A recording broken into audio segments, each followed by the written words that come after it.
Hey everybody, the Butcher Brothers are here. Andrew and Matthew at the Ogeechee Meat Market, and we're here to answer your questions. Alright guys, don't forget, you can come into the store and write your questions down for us, ask us personally, or also go on Facebook or email them to us so we can get these questions answered for you. Alright Matthew, put your thinking cap on, let's do this. Fancy cap today. Alright, our first question is through Facebook. And Jimmy wants to know, what is the difference between a baby back rib and a slab rib? That's a good question. We get that question a lot, Jimmy. Thanks for writing in. The main difference is where it comes from on the rib cage of the pig. When you think about it, it's all one big rib cage and it's all about where it's cut. And so the baby back rib is higher up on the loin. And so it's actually where your pork chops and your boneless pork loin comes from. When you bone out the pork chop to get boneless pork loin roast, you get a baby back rib. So if you don't bone it out and have bone-in pork chops, you won't get the baby back rib.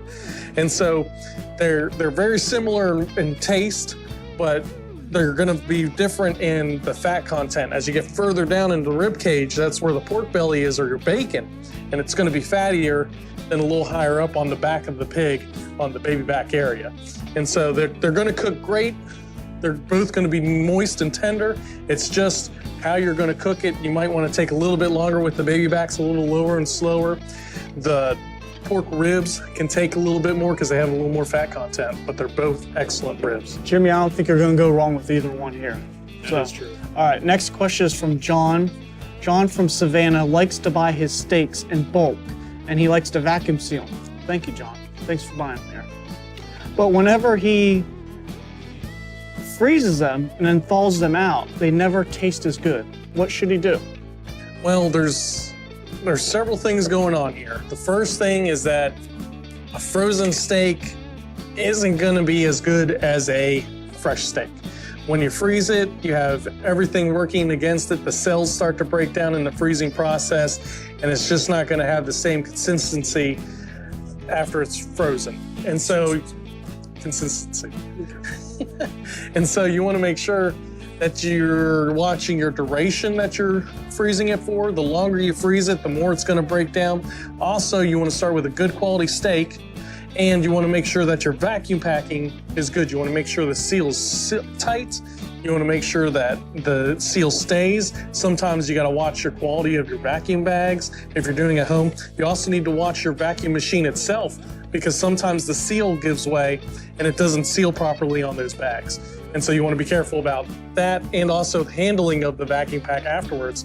If you throw it around, if it gets tossed around a lot, especially after it's frozen, the bag seal breaks and you get more damage to the chop or steak in this case. And so you just want to be kind of careful with that, but you can't go wrong with fresh. Okay, good.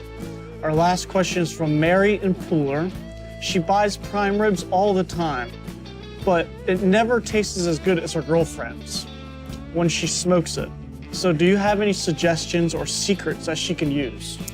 Well, one of the first things that I always suggest with smoking is called the Texas clutch.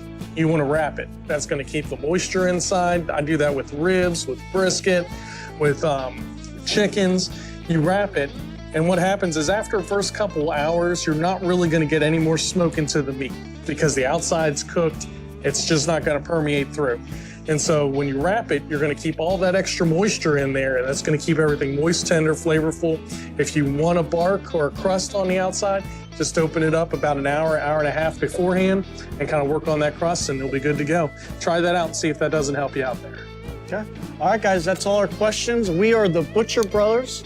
Don't forget to send those questions in on Facebook and email, and you can always come by, see us here at Ogeechee Meat Market. We're open Tuesday through Saturday, 10 to 6. Come by and see us.